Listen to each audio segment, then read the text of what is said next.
The morning air on Kepler 442b was thick with dust and the sound of heavy machinery. Dongwoo Kim adjusted his breathing mask and checked his equipment one more time.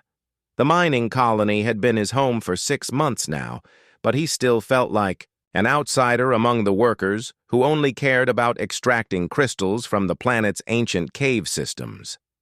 While other humans focused on finding the most valuable crystal deposits, Dongwoo spent his time studying the strange plants and creatures that lived in the caves. As the colony's only xenobiologist, his job was to make sure the mining operations would not harm any important life forms. Most of the time, the other workers ignored him completely. Today felt different, though. Dongwoo had discovered a new cave system 3 days ago, deeper than any they had explored before. The tunnels twisted and turned for kilometers underground, filled with crystals that glowed with their own soft light.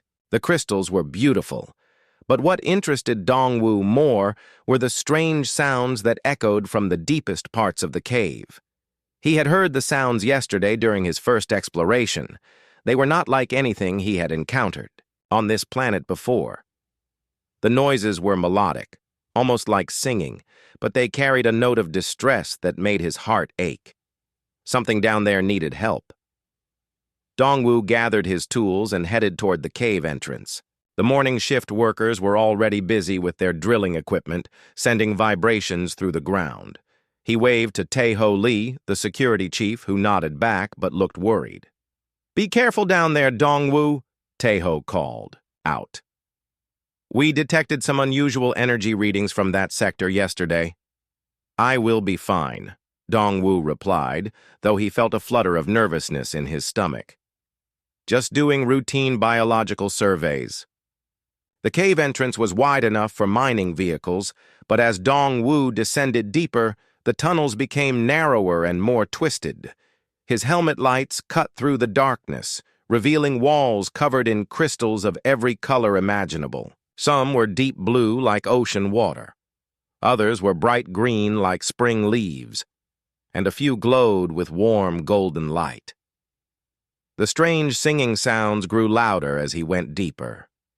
They were definitely coming from somewhere ahead, down a tunnel that branched off from the main passage. Dongwoo checked his oxygen levels and communications equipment, then headed toward the source of the sounds. After 20 minutes of careful climbing over loose rocks and crystal formations, Dongwoo found himself in a large chamber.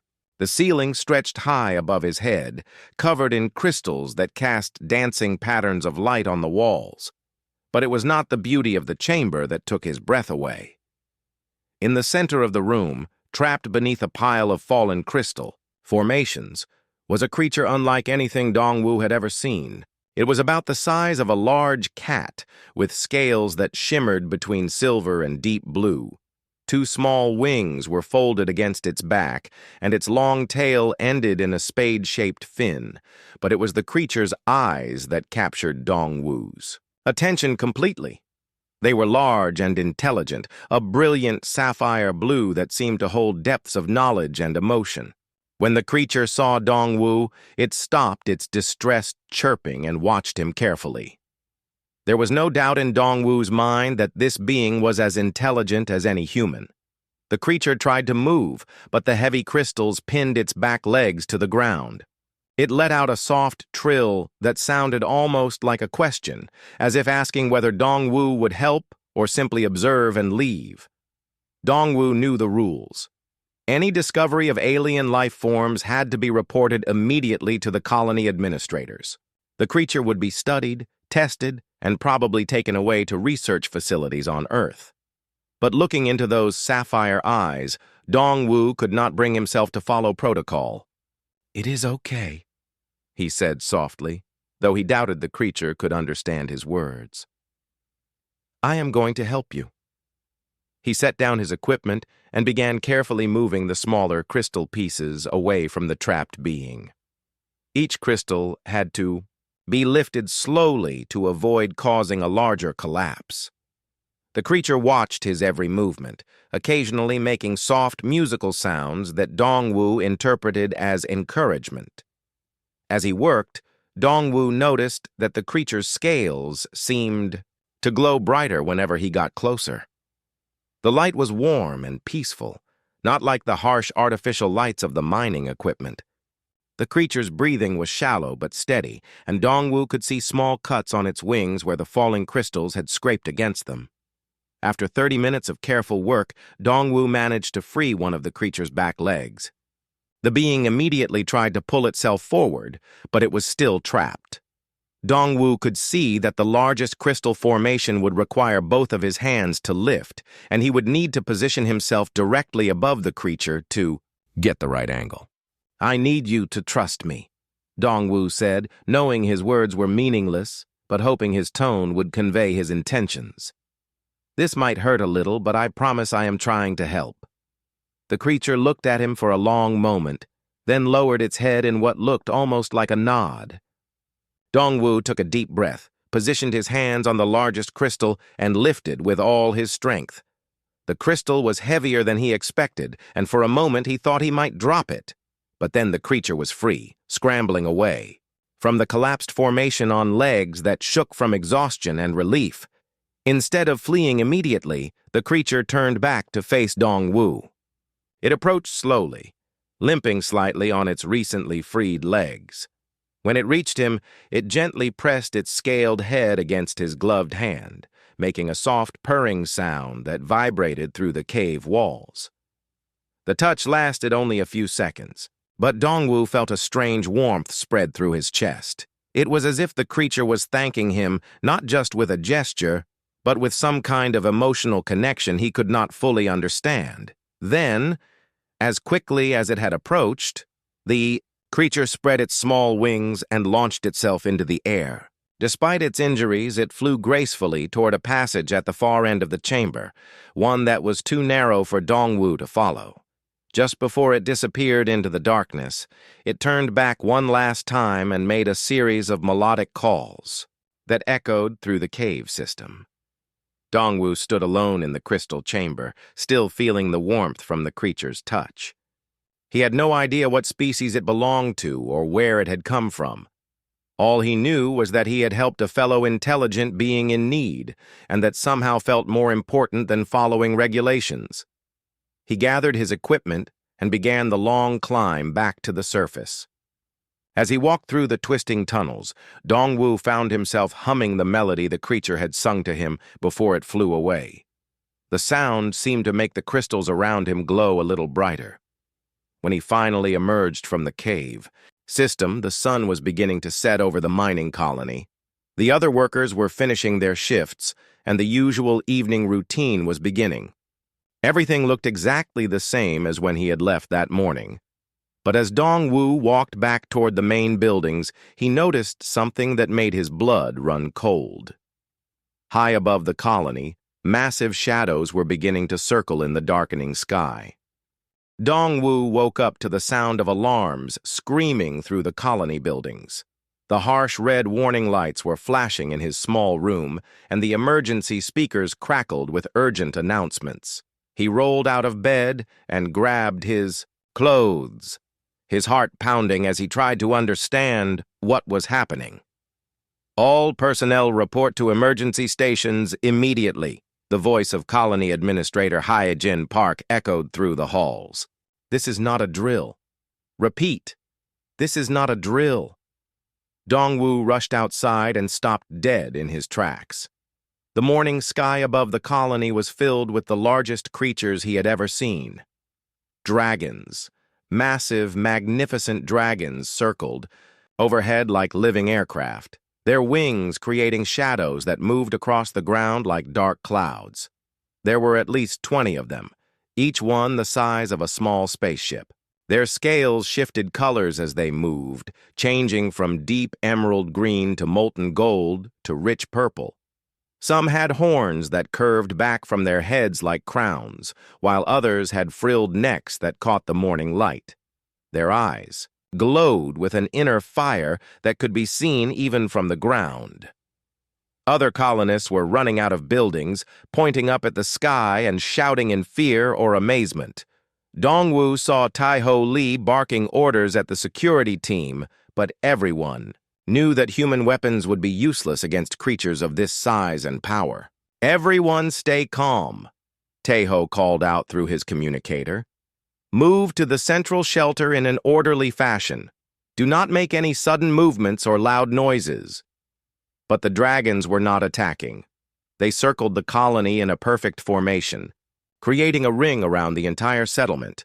They flew with grace and purpose, clearly intelligent in their movements. Dongwu watched as one of the larger dragons adjusted its flight path to avoid a communication tower, proving that they were aware of the human structures below. Haijin Park appeared at Dongwu's side, her face pale with worry. She was a practical woman who had managed mining operations across 3 different planets, but nothing had prepared her for this situation. "Have you ever seen anything like this in your biological surveys?" she asked Dongwu, her voice barely steady. "Are these creatures native to this planet?" Dongwu shook his head, but as he watched the dragons fly, something nagged at the back of his mind. The way they moved, the shimmer of their scales, and especially their intelligent eyes, reminded him of something. The memory of yesterday's encounter in the cave suddenly rushed back to him. The small creature he had freed from the crystal trap had been reptilian with scales and wings. Could these massive beings be the same species as the little hatchling he had helped? The thought seemed impossible, but the similarities were too strong to ignore.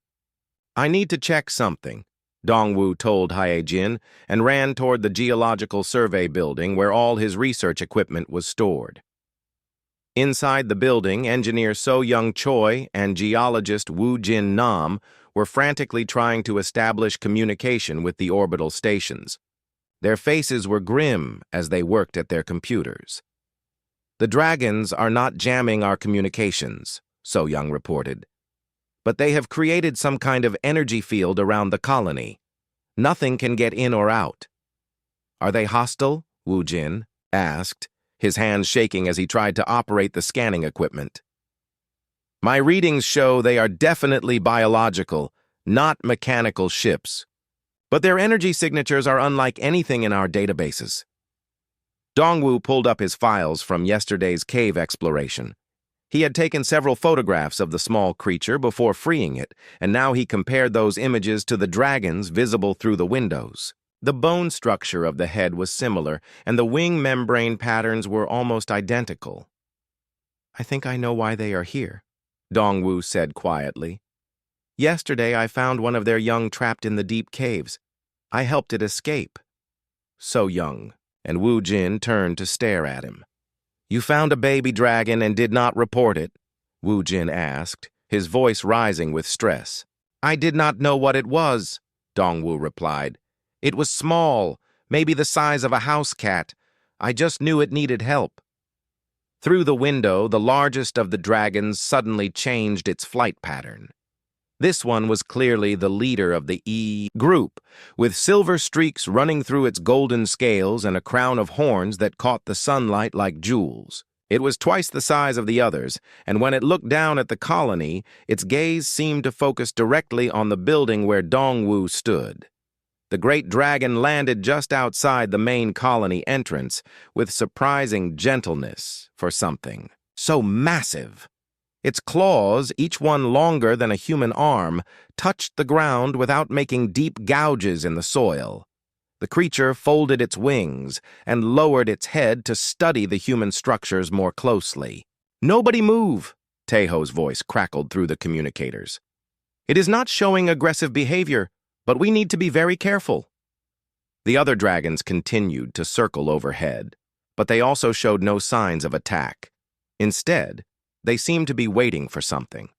Their formation never broke, and they maintained a perfect perimeter around the colony that allowed no escape, but also made no threatening movements. Dr. Yunmi Shin, the colony's anthropologist, came running into the building with her tablet, computer in hand. She was breathing hard, and her eyes were bright with excitement. "This is incredible," she said, pulling up images on her screen. "Look at their flight patterns. They are not random at all. The dragons are communicating with each other through synchronized movements. This is a language, a complex system of aerial communication. The large dragon on the ground suddenly began moving. But instead of approaching the colony buildings, it started using its massive claws to scratch patterns in the dirt. The lines it carved were precise and deliberate, forming geometric shapes and mathematical symbols. "It is trying to communicate with us," So Young whispered, her fear beginning to change to amazement. "Those are mathematical concepts, basic geometry and number sequences." Dongwu watched the dragon work and felt a strange warmth in his chest, similar to what he had experienced when the small creature had touched his hand in the cave. The dragon's movements were careful and patient, as if it understood that humans needed time to process this new information. "We need Min Seo-yun," Hye Jin said, referring to the colony's linguist. "If these creatures are trying to establish communication, she is our best hope of understanding them." As if responding to her words, the dragon looked up from its ground patterns and gazed directly at the survey building. Its eyes were the same brilliant sapphire blue as the small creature Dongwu had rescued, filled with ancient intelligence and something that looked almost like hope. The dragon returned to its pattern-making, adding new symbols that seemed to build on the mathematical foundation it had already established. Other colonists had gathered at safe distances to watch, their initial fear gradually being replaced by wonder and curiosity.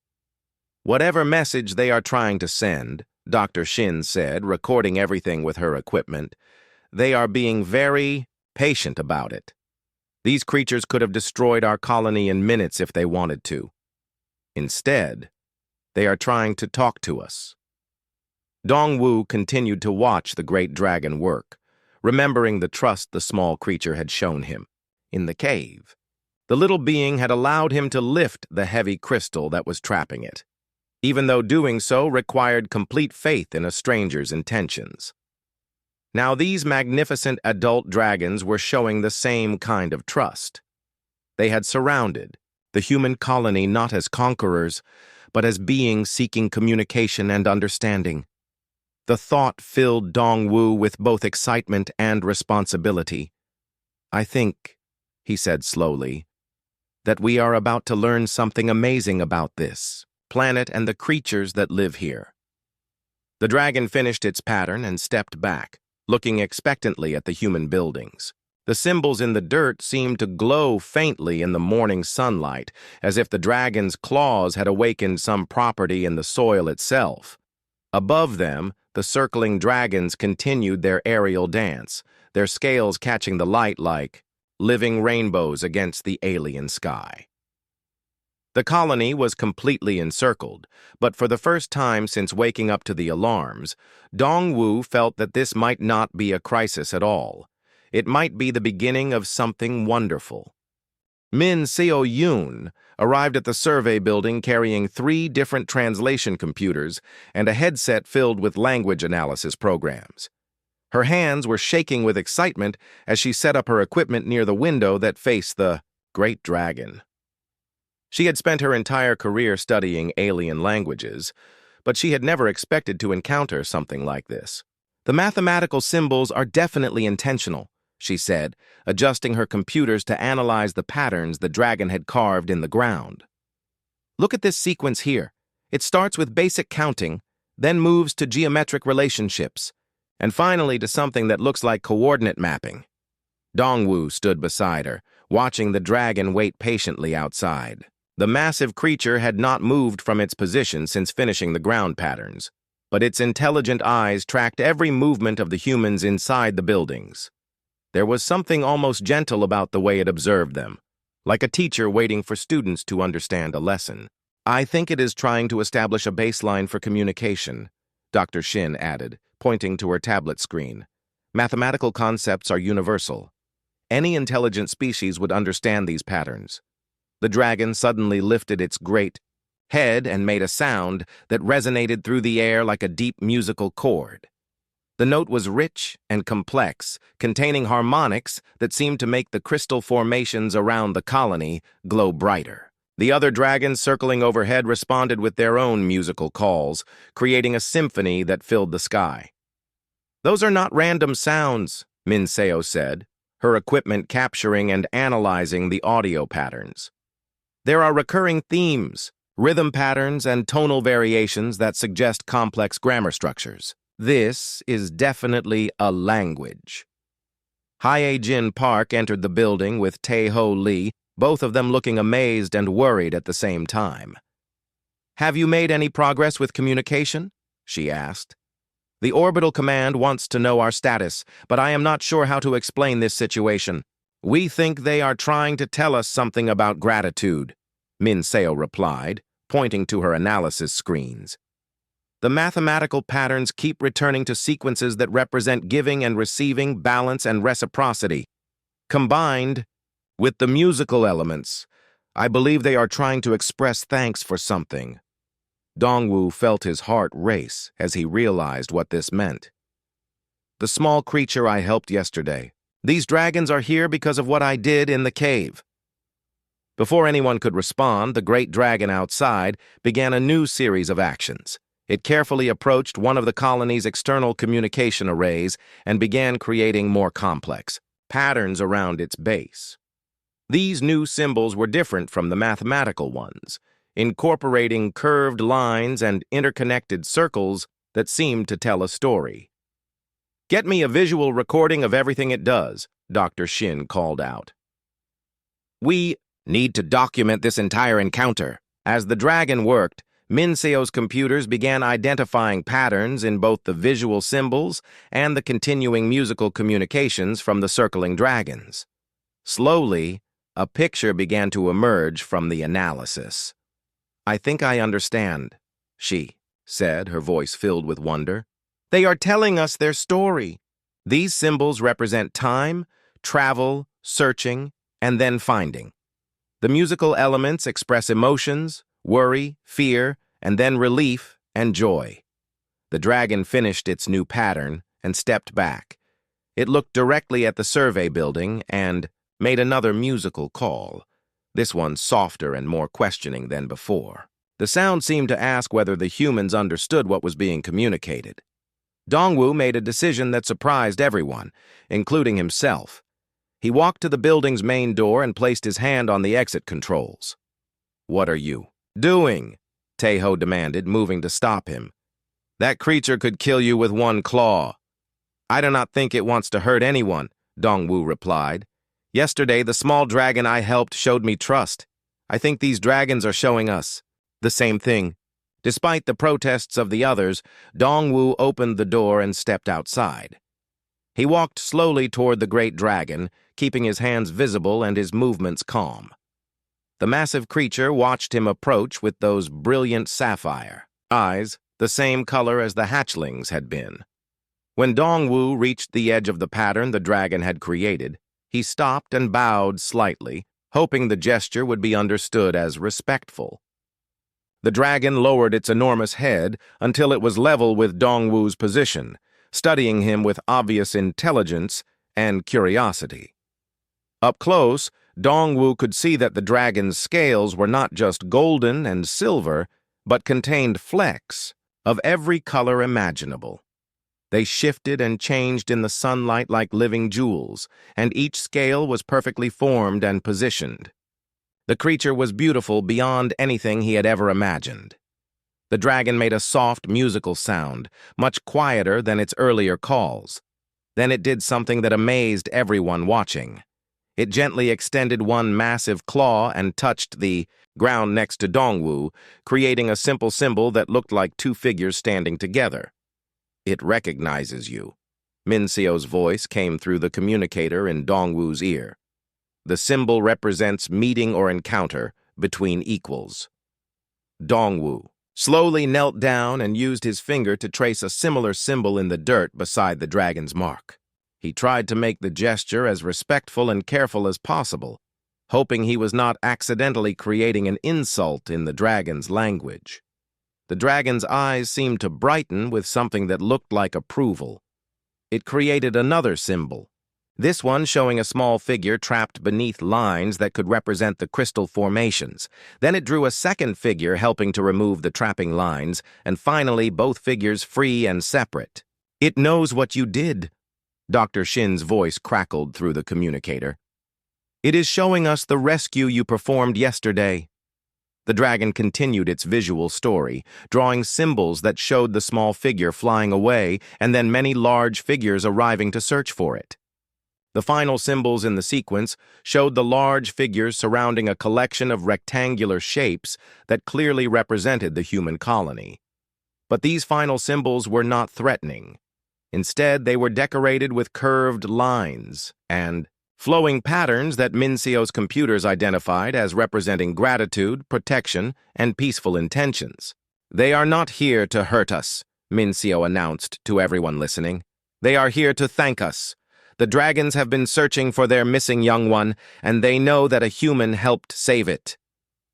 The great dragon stepped back from its completed message and made a complex series of musical calls toward the sky.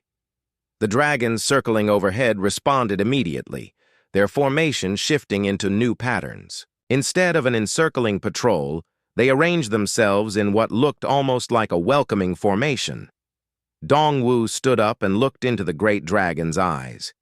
He could see intelligence there that was ancient and wise, but also something surprisingly warm and grateful.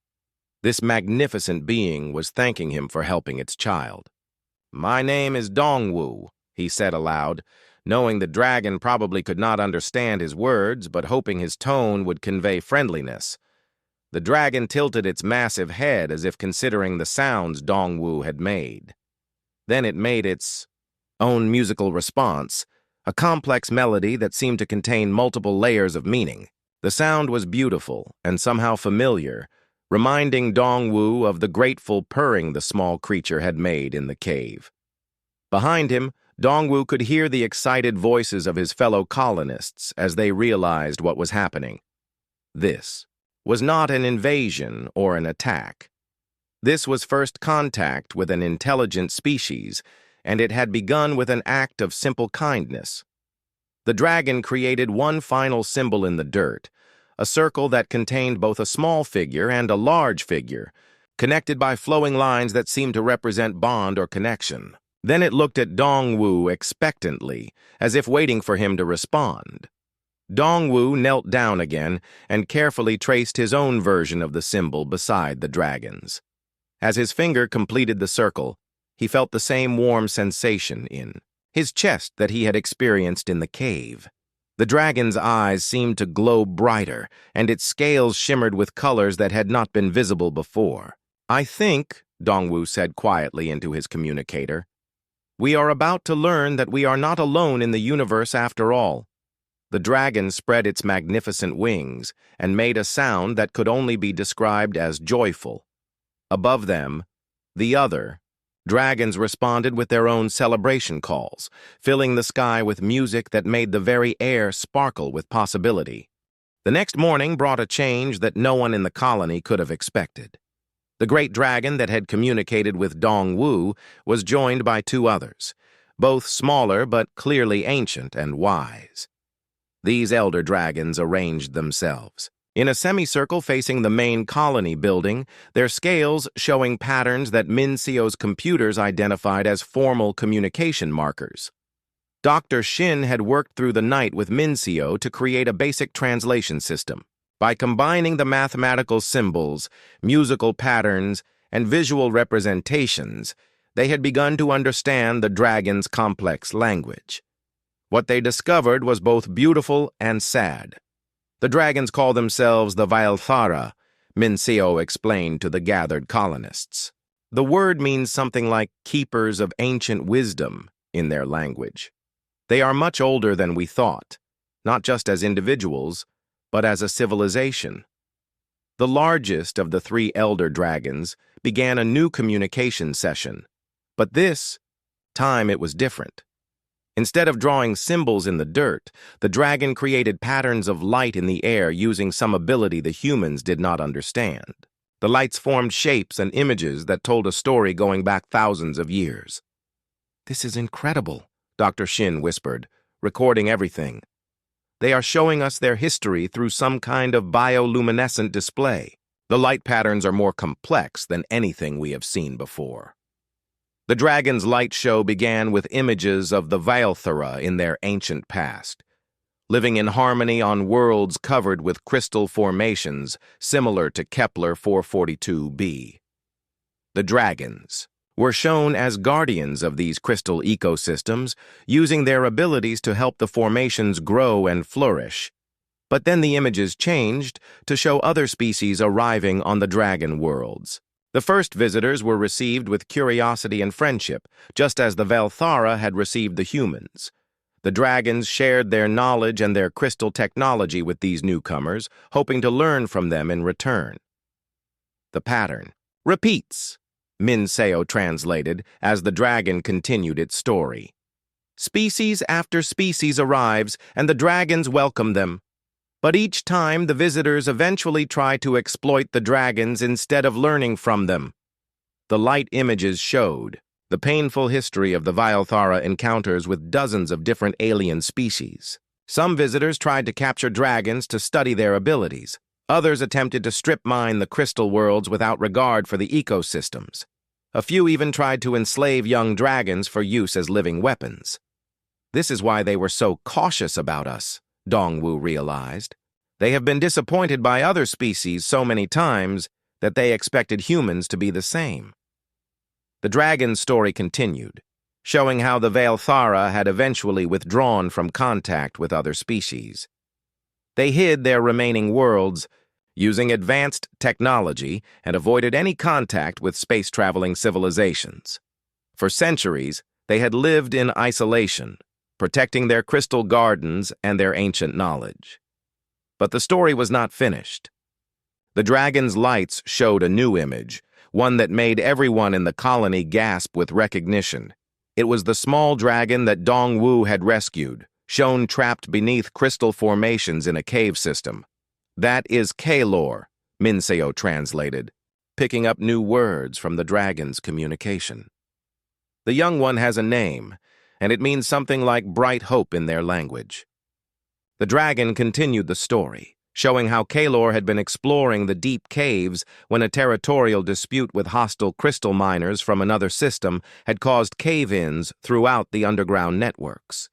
The miners were not from Earth, but from a species that the dragons had encountered before, one that had tried to exploit Vailthara crystal technology in the past. The adult dragons had searched desperately for their missing young one, using their abilities to scan the cave systems from above. But the crystal formations interfered with their senses, making it nearly impossible to locate a single small dragon in the vast underground network. "They were terrified," Dr. Shin said, her voice filled with emotion as she watched the dragon's light display. The images show the adult dragons calling and searching for days. They thought they might lose Kalor forever. Then the dragon's story reached the moment that changed everything. The lights showed a human figure entering the cave system, finding the trapped young dragon, and carefully freeing it without asking for anything in return. The image of Dongwu lifting the crystal formations was recreated in perfect detail. But that was not the part that shocked them the most, Min Seo continued translating. "Watch this next section." The dragon showed what happened after Kalor was freed. Most species that had helped a dragon in the past had immediately tried to capture the young one or had demanded payment for their assistance. Some had even hurt the rescued dragon while trying to study it or control it. But the human in the story did none of these things. Instead, he simply allowed the young dragon to fly away to safety, asking for nothing and expecting no reward. The light images showed the adult dragons watching from their hidden positions, unable to believe what they were seeing. For the first time in their recorded history, Dr. Shin whispered, they had encountered a species member who helped one of their young without trying to gain anything from it.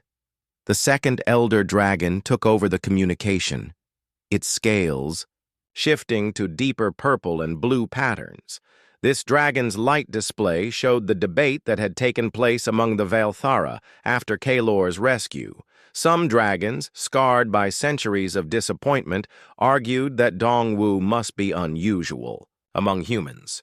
They believed that if the dragons revealed themselves, the other humans would prove to be just as selfish and destructive as every other species they had encountered. But other dragons, led by the great matriarch Thessarian, believed that Dongwu's actions might represent something different about humanity. Perhaps this species could be the one they had hoped to find for so long, beings who could be trusted with the ancient wisdom of the Valthara. They decided to test us, Min Seo explained.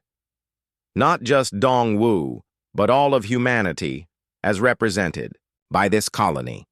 The way we respond to their presence will determine whether they reveal their full civilization to the human species. The third elder dragon, its scales showing silver and gold patterns that indicated great age, began the final part of the story.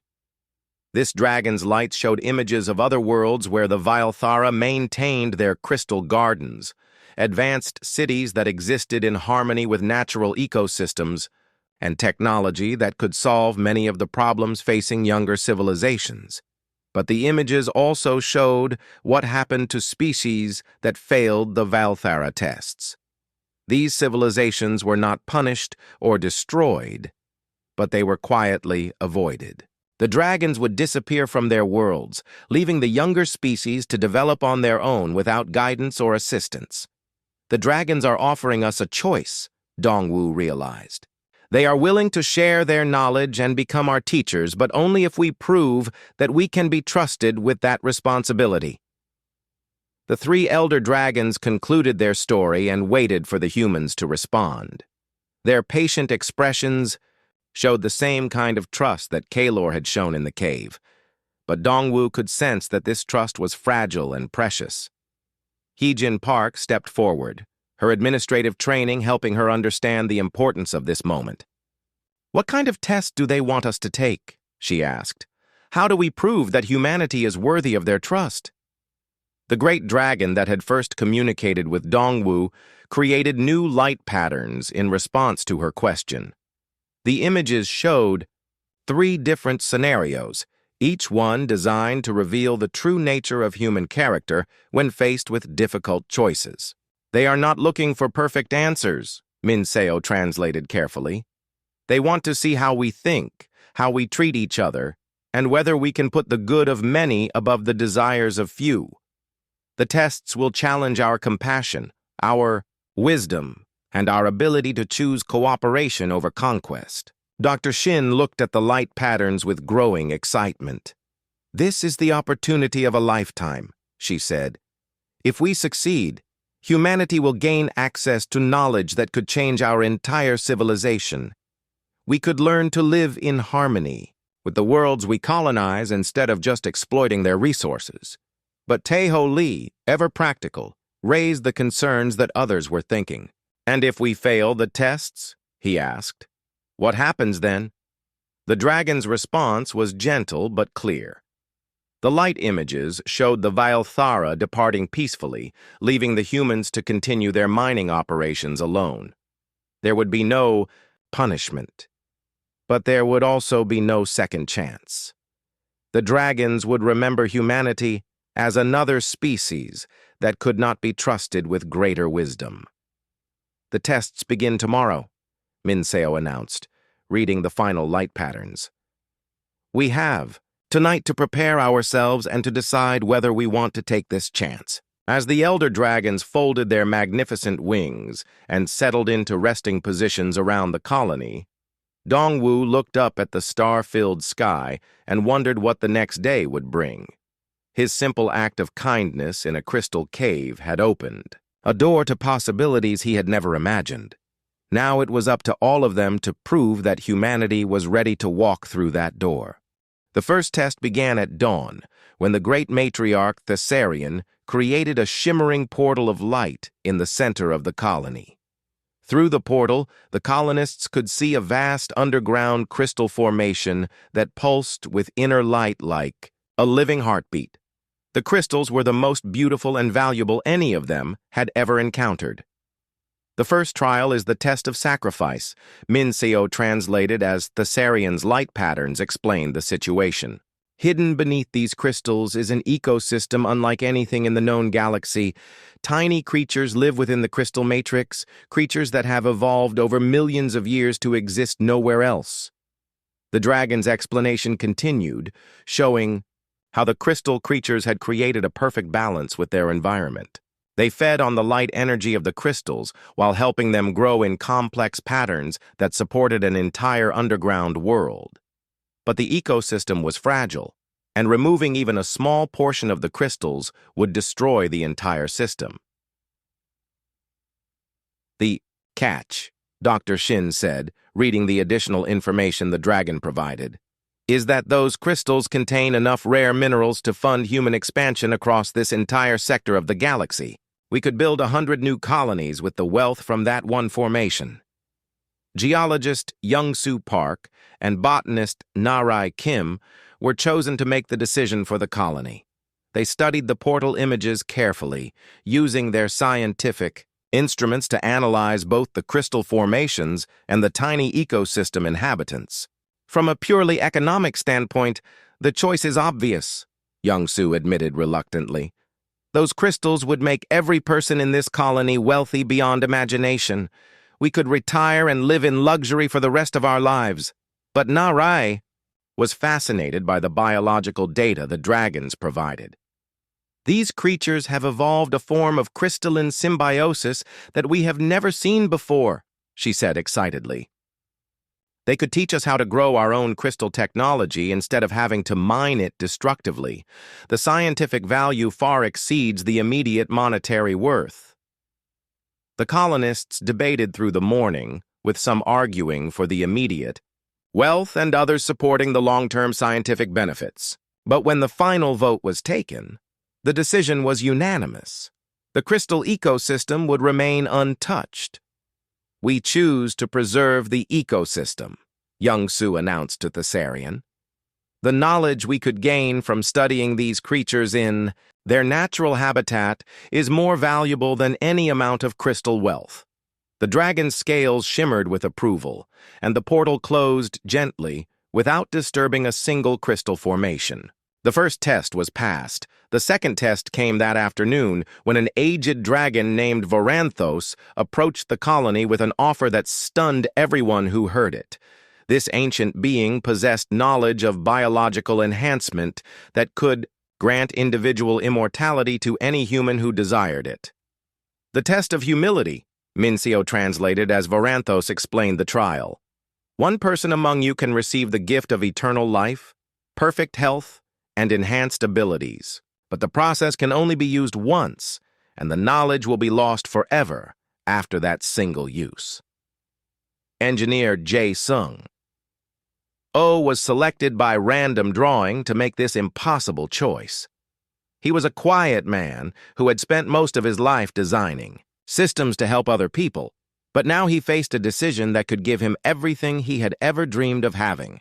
I could live forever, he said to his wife Soo-jin Bae over their private communication channel. I could see our grandchildren grow up, and their grandchildren, and their grandchildren. I could learn everything there is to know about the universe. But Soo-jin, who worked as the colony's medical technician, raised the question that was troubling everyone. What about the rest of us? She asked gently. What about all the people who will never get this chance because you took it first? Jae-sung spent hours walking around the colony, looking at his friends and colleagues who would grow old and die while he remained young forever. He thought about the children in the colony who might never have the same opportunity, and the billions of humans throughout the galaxy who would never even know such a choice existed. When evening came, he gave Voranthos his answer. I am honored by this offer, he said formally, but I cannot accept a gift that can never be shared with others. If the knowledge would be lost after I use it, then I choose not to use it at all. Maybe someday humans will develop this ability on their own, and when we do, everyone will have the same chance.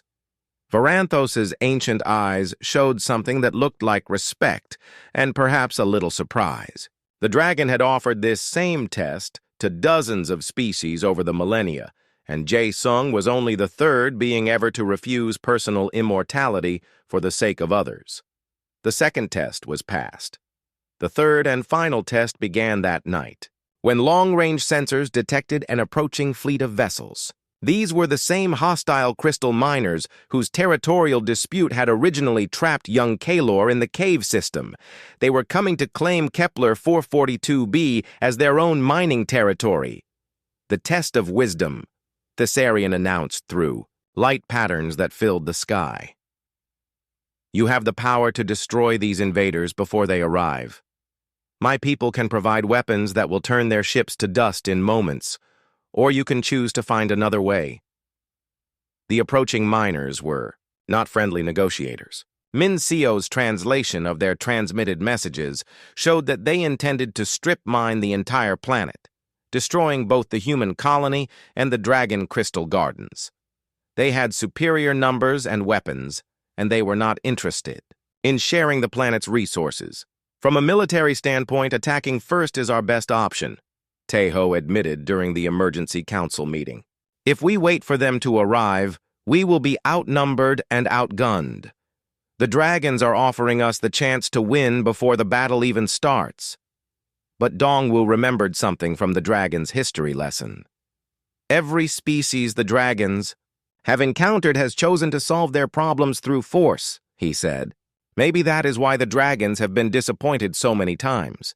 Maybe they are looking for people who can think of solutions that do not involve destroying others.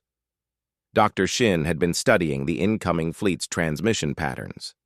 These miners are not evil, she reported. Their messages show that they are refugees from a war in their home system. They need the crystal resources to rebuild their civilization and find a new homeworld. So they are desperate, Hyojin realized. Desperate people do desperate things, but they might be willing to listen to reason if we approach them correctly. The colony spent the entire night developing an alternative plan. Instead of destroying the mining fleet, they would offer to share Kepler 442b's resources through a carefully managed partnership.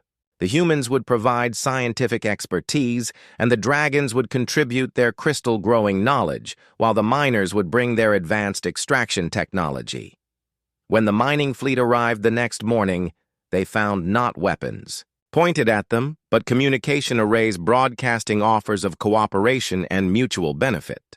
The initial response was suspicious, but as the humans and dragons worked together to demonstrate the benefits of sustainable crystal cultivation, the miners began to listen. You offer us a permanent solution instead of a temporary victory, the mining fleet leader transmitted after hours of negotiation. We accept your proposal for joint development of this world. As the third test concluded successfully, the great matriarch Thessarian spread her magnificent wings and made a sound that was pure joy. The other dragons responded with their own celebration calls, creating a symphony that made the crystal formations across the planet glow with brilliant light.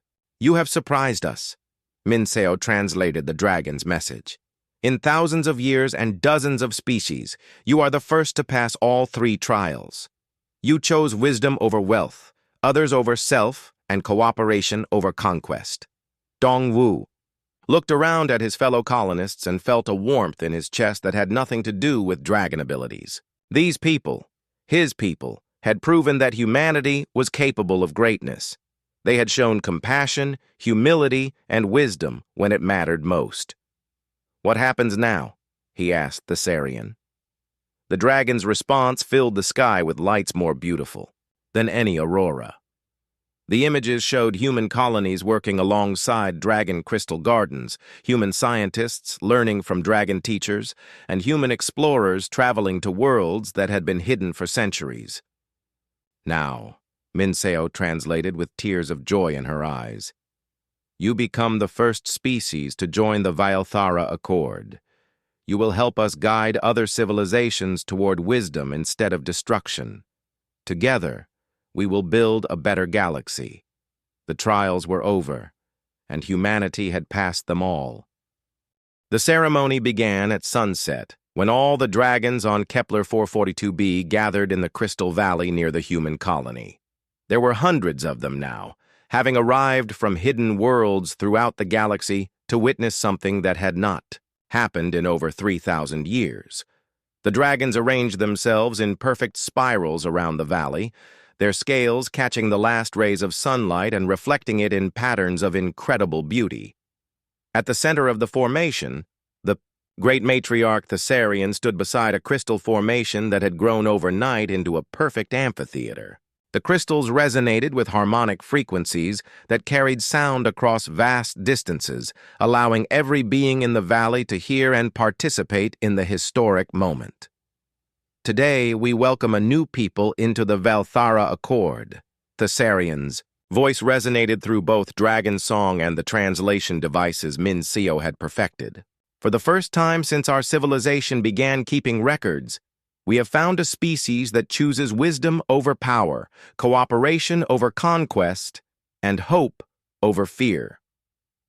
The human colonists stood together in the crystal amphitheater, still amazed by the magnitude of what was happening.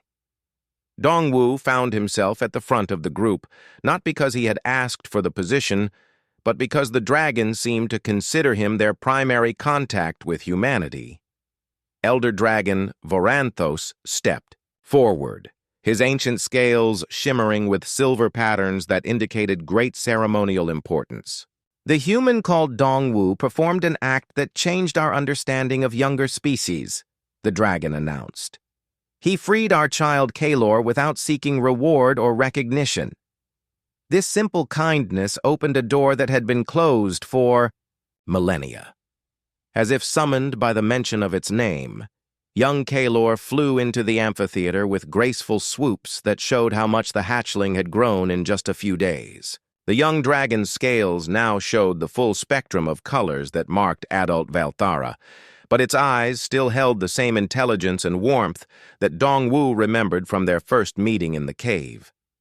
Kalor landed directly in front of Dongwu and made a series of musical sounds that needed no translation. The young dragon was expressing gratitude, joy, and something deeper that felt almost like family affection. When Kalor gently pressed its head against Dongwu's hand, the same warm connection from their first meeting flowed between them. But now it was stronger and more permanent. The bond between human and dragon is unprecedented, Dr. Shin observed, recording everything with her equipment. The empathic connection seems to be growing stronger over time, creating a bridge between our species that goes beyond language or culture. Mincio stepped forward to address the gathered dragons, her translation equipment allowing her words to be understood by all the Valthara present. On behalf of humanity, we accept the honor of joining the Valthara Accord. We promise to use the wisdom you share with us to help other species avoid the mistakes that have led to so much conflict in the galaxy. The dragon's response was unlike anything the humans had ever experienced. Every dragon in the valley began to sing together, creating harmonies that made the crystal formations glow with inner light. The song was beautiful beyond description, expressing emotions of joy, hope, and welcome that brought tears to the eyes of every human present. But the true surprise came when Thessarian announced the details of humanity's new role in the galaxy. The Valthara Accord is not just an alliance, she explained. It is a network of species that have proven their wisdom and compassion. Together, we guide younger civilizations away from the path of destruction and toward the path of growth and understanding. The dragons revealed that there were dozens of other species in the Accord, each one contributing their unique abilities and perspectives to the great work of galactic guidance. Some were master engineers who could build cities that existed in perfect harmony with their environments. Others were healers who understood the deepest mysteries of biological systems. Still others were explorers who had mapped the safe passages between distant star systems. Humanity's role will be that of mediators and teachers, Voranthos explained. Your species has a unique ability to understand and connect with other forms of life. You will help us make first contact with new civilizations, serving as bridges between the ancient wisdom of the Accord and the fresh perspectives of younger species. The mining fleet that had been their enemies just days before was also invited to join the new partnership. The miners' leader, a being called HFY, expressed amazement at the turn of events. "We came here expecting to fight for survival," HFY transmitted through the universal translators. "Instead, we have found a home and a purpose greater than anything we imagined. The humans and dragons have shown us that there are alternatives to endless conflict." Hyjin Park was appointed as humanity's first representative to the Valthara Council, while Dongwu received a title that had never existed before, Dragon Liaison. His job would be to maintain the special bond between humans and dragons, serving as a living symbol of the friendship between their species. The colony on Kepler 442b will become humanity's first diplomatic world, Thessarian announced. Here, young humans will come to learn dragon wisdom, while young dragons will study human creativity and adaptability. Together, your species will grow stronger and wiser. But perhaps the most amazing revelation came when the dragons shared their true history with their new human partners. The Valthara were not originally from this galaxy at all.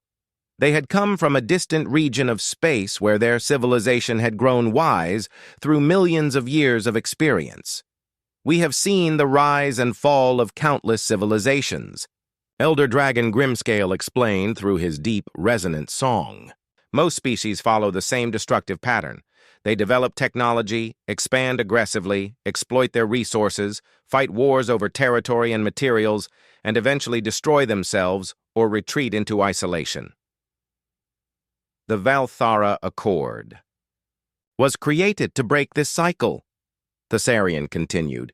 "We guide promising species toward better choices, but we can only help those who demonstrate the wisdom to accept help. For thousands of years, we have tested species after species, hoping to find others who could join us in this work. Until now, only 2 other species had ever passed all our trials. Humanity is the third, and the first in over 3,000 years. Your success gives us hope that the galaxy can become a place of cooperation instead of endless conflict." The ceremony concluded with a gift that left all the humans speechless. The dragons presented them with a crystal matrix that contained the accumulated knowledge of the Valthara civilization, advanced mathematics, sustainable technology, methods for faster-than-light communication, and techniques for terraforming that worked with planetary ecosystems instead of destroying them. "This knowledge is not just for Earth," Thessarian explained. "It is for all humanity, to be shared freely and used wisely. You have proven that your species can be trusted with power because you understand that true strength comes from lifting others up rather than tearing them down." As the ceremony ended and the dragons began to disperse to their various duties across the galaxy, young Kalor remained with the human colony. The hatchling had chosen to stay as the first permanent dragon resident of a human world, serving as both ambassador and friend. "I think," Dongwu said to Dr. Shin as they watched Kalor play with some of the human children who had arrived on the latest supply ship, "that freeing one small dragon in a cave was the best decision I ever made." "You did more than free a dragon," she replied, smiling as she watched the children laugh at Kalor's attempts to play human games. "You freed humanity from loneliness. We are not alone in the galaxy anymore, and we never will be again." That night, as Dongwu